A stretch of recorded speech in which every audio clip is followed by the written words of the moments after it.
are all over there. Yep. 6 o'clock, call the meeting order, the open meeting's actually posted on the wall. Roll call. All right, Holly. Here. Buckminster. Rob. Wisdom. Here. Ferguson. Here. Ratcliffe. Here. Foraker. Here. Layden. All right, we got 5, we got a quorum. Pledge allegiance to the flag of the United States of America and to the republic for which it stands, one nation, under God, indivisible, with liberty and justice for all. Under the mayor's report, the citizens to know that Dan's Lake got stocked with 200 catfish, 200 rainbow trout, and a little over 300 bluegill. City administrator report. Well, let's see here. We continue to have a bunch of water main breaks. If you guys have seen patchwork and everything else across town, that seems to be a constant burden to our city crews and increases in costs. So Trevor's looking at that. There is a planned phasing through the capital improvement plan for water mains. So I think it's something we probably need to bring to the forefront and look at some of these spots where we're constantly having more issues, whether we need to do a lining or a pipe bursting repair, or essentially what we need to do to get those done. We're having, we do a section and then the next year, maybe 30 yards down, that same section's got the same problem. So we got Trevor's kind of looking at that right now to get the Board of Public Works to move on that.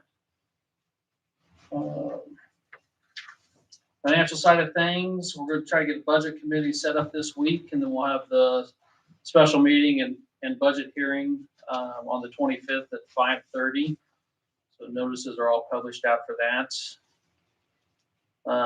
We had a whole bunch of other implementation stuff that came up to play. So I was planning on going out on a conference at the end of next week, but I'm going to end up sticking around here, and I'll have to go to the spring one to get my CEUs for treasurer and clerk, just with everything that's going on. They had the fly-in breakfast on the 9th. They had 300 people attended that.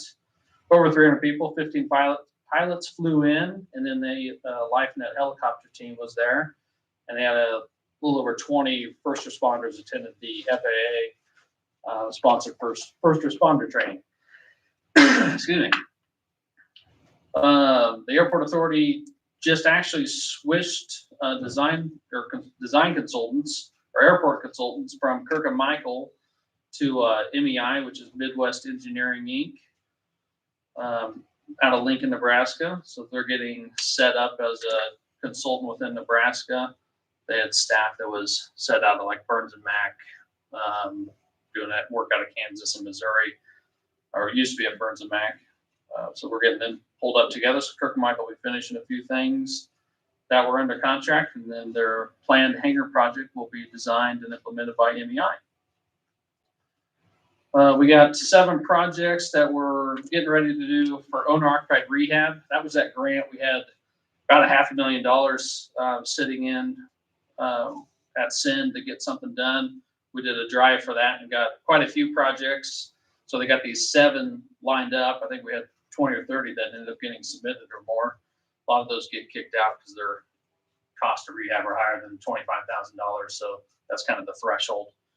So we got 7 ready to go. Those will go to the housing board for review. That'll award about, I think, that'll award over 300,000 of that, and we'll have about 250K, a little over 250K left in that. So I'm reaching out to SIN to see if we need to do a whole nother outreach, try to get those chalked up. But that was the one grant that kind of put us on the fits for our DTR last year because that wasn't expended down enough. It's expended down plenty now, especially with this, but we'll want to get that done probably within the next 6 to 12 months, I would say. We had an additional meeting is planned with the Sheriff's Office and County Commissioner Karras to discuss 911 dispatching. We had that kind of preliminary cost to them. And then we're going to meet next Monday to see if we can hatch out anything else. I had a meeting with Blue Rivers Area on Aging to talk about Meals on Wheels program and their operations at the senior center. They're looking at the utility costs and everything down there are pretty high for them. So they're looking at what they can potentially do. Some of the discussion was to actually talk with the housing agency, Southeast Nebraska Housing Partnership, because they have the contracted meal service program out there already, and see if that could be somewhat merged. So that was, I guess, facilitated by me to get that kind of moving along. They got some numbers and are potentially looking at contracting that out like they used to do with Cinco with the housing agency. So we'll see how that plans out. There'll be a bunch of planning to get done and how long they need to be in the facility and not, or when they want to come out of that, and our lease component with that. Here this Friday, the focus session group people will travel up to Greater Omaha area to visit 3 rec centers in Woodbine, Iowa, Council Bluffs, and Papillion. Look at a few of those and hopefully get some ideas moving forward on how that can be facilitated and operated. A few projects got buttoned up, so there's a list of projects there. Some of those were moved down to our completed projects. The reed bed was completed and done. The Phase 8 gas main project was completed. The water main relocation down the Preston Bridge for Burlington Northern was wrapped up, pretty much on punch list items there. And then the sewer rehab work, the 2021 sewer rehab work, is on its final punch out lists. So we moved that down. So quite a few of those were buttoned up, and we'll move on to the next ones. That's all I got. Chief? Just with the migration from Windstream to Lumen, the dispatchers completed all their training last week, and Motorola and Lumen are in CenturyLink have been down there all day today, switching all our equipment over, and they switch over tomorrow. Thank you. Under the consent agenda, we have the minutes approval for September 6, 2023, agenda approval of treasurer's report, police report, consent agenda. Motion to approve. Second. All vote.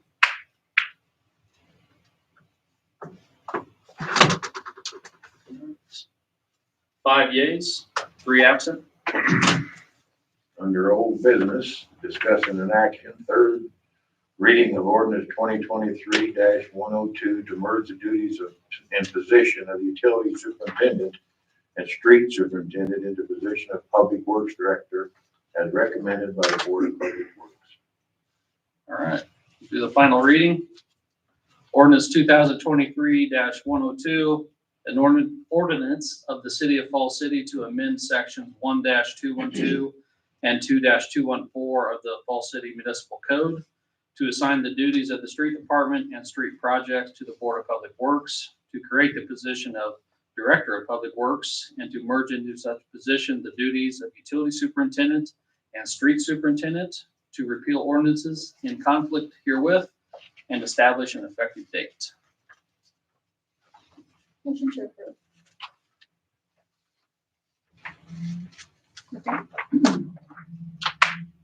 All vote. 5 yeas, 3 absent. Under new business, regular business, discussion and action.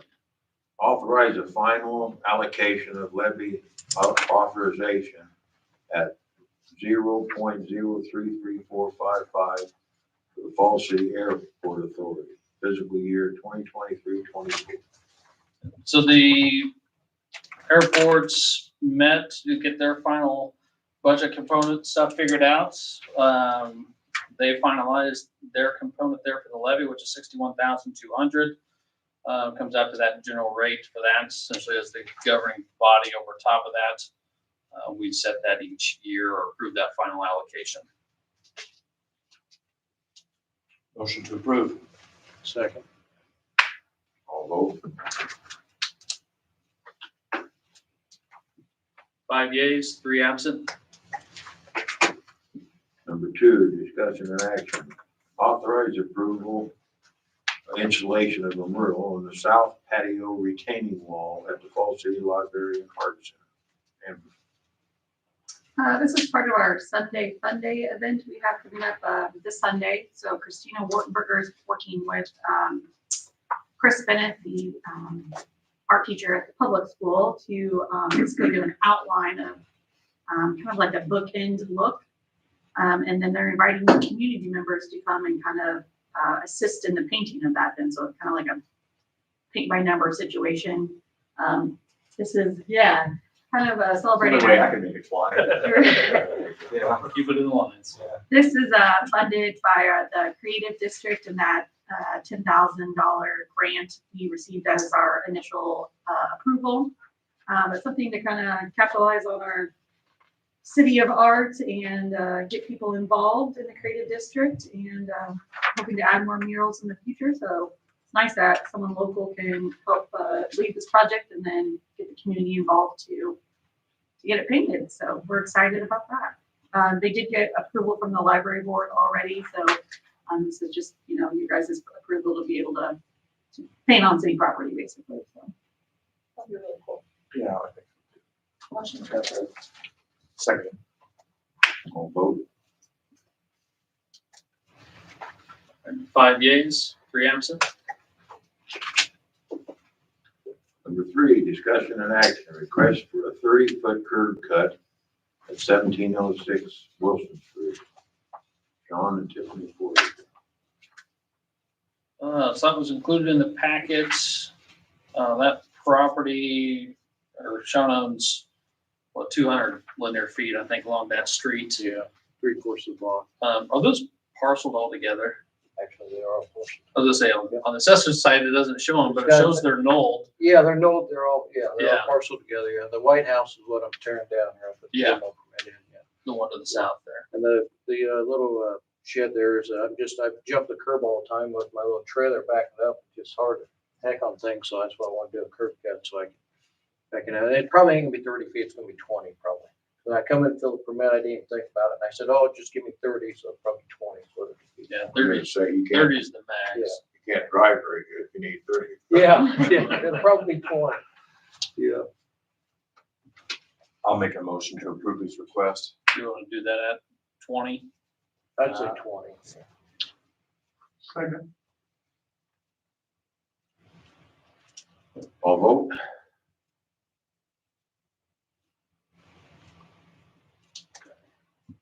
Five yeas, 3 absent. Discussion and action. Number 4, request for closure of Lane Street on October 31st, 2023 for Halloween. Jay Moorhead. Go ahead, Jay. Hello, my name's Jay Moorhead. I live at 2016 Lane Street. We're asking that Lane Street be closed on October 31st from 19th north. And I'm not real sure what the times were last year. We've done it for the last several years. I don't know if it's from 5 to 8, somewhere around in there. But that's our request, is that we close it at least from those time period. Okay, that was one of the questions I had, was what, from 19th on north? Yes, all the way to, what is that, 26th Street? Yeah, I believe so. Did we post for yourself last year? And that was the first time we went south on 20th. Well, it used to be when it first started, it was 21st Street North, and then we moved it back a little I bit. was thinking it was 18. Last year, I'm gonna estimate that we had about 1,500 people at our house between adults and children. And I mean, it gets pretty hectic on Lane Street, which I kind of wish there was some way that the city could tie something into that. Maybe set something up at Family Fair parking lot, because that's where people park at anyway, for their kids to go through. Might be an opportunity for the city to create an event, more family oriented. I don't know if that's something that has to go through the chamber, through the city council. We tried to mess with it a little bit last year, wasn't well received, so we'll probably just close the streets. You know, Family Fair and everybody else wants to let them park, I understand, but yeah. And another question I have is a lot of people say that nobody else trick or treats at their house, they all come to Lane Street. Like, well, come over to Lane Street to hand out candy.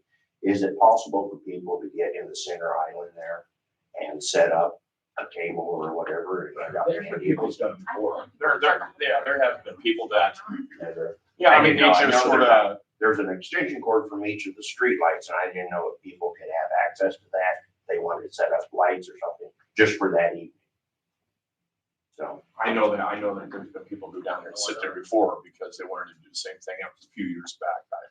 Didn't have to be anything formal. Streets are closed off anyway, Yeah, so I don't shut think it's down. gonna hurt anything. I just didn't know, because that being city property, Well, yeah, it's really not, it's gonna be closed, so. And it seems like there's more and more people in the neighborhood that are starting to get a little bit more active with decorating and handing out candy and so forth, so. But anyway, my request is for street closure. So you want to match times, pretty much match the times for last year? Yes. Okay, we'll go back and look it up. The only thing that would shorten that up probably would be if we had a bad storm or something that night, and everybody would leave early, but usually, I mean, Sean was there last year about dusk, and he knows how busy it gets about that time, so. And I'm not really sure what time dusk is these days, so 8:30, You'll- 9 o'clock. You'll set up the barricades. Did you do that last year? I didn't know. That's what we do, so just drop them off. Yeah, they drop off the corner usually with the Yeah. homeowners, somebody fix them up, puts them in, and then takes them down at the end of the night, moves them on the curb. That'll work itself Yeah, they'll out. be done. I don't know how it works on 21st Street. I know one year the fire department was set up on 21st Street. It was the fire department that said that. Traffic. Yeah. Okay. I would just reach out to them to make sure they're willing to help you do that again. Yeah, just because there's no technical city employees on duty, so if those are. Be volunteer. I'll make a motion to approve. Thank you. Thank you. Seconded. On vote, 5 yeas, 3 absent. number 5, discussion and action, request for special designated liquor license at the Richard Auditorium on November 4th. Who would Same old stuff. Motion to approve. all vote? 5 yeas, 3 absent. We able to do number 6? Yeah, we'll go ahead and do your part. We won't be able to suspend the rules, but Discussion and action, first reading of ordinance 2023-103 to amend ordinance 2022-107 to correct the effective date of rate increases for the rural water district 2. all right, so explain this, I put the draft ordinance in there. Essentially, when we were getting ready to put in the 2023 rates into the utility billing software, there was one piece in there that referenced the 3 years, which is 22, 23, 24, and it went 22 to 24, 25. The rates are the correct rates, but the column heading in that graph is what was incorrect. So we're changing that 24 and 25 to 23, 24 to match out with the rest of the ordinance. So it's just a little cleanup ordinance. I was hoping to suspend the rules and do that, but we will not have enough.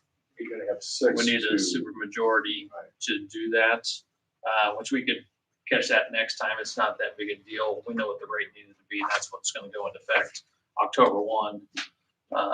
Was the correct rate, just we didn't have a rate technically for 23 in that ordinance due to that typo error. So we won't be able to suspend, but I can do, We can do first reading. yep, we can And then do first suspend it reading next time. and we can, Okay. I'll Yep. make a motion to do so then. yep, so I'll do the first reading here. Okay. Ordinance number 2023-103, an ordinance to amend section 2, subsection B, paragraph G of ordinance 2022-107 to correct the effective date of rate increases for Richardson County Rural Water District 2 from the 21st Street. And that from 21st Street is the line that goes out on 21st Street to Indian Cave area. That's what that is. That's how it's referenced. Has nothing to do with 21st Street, just location of the line. There's 3 lines that we have for rural.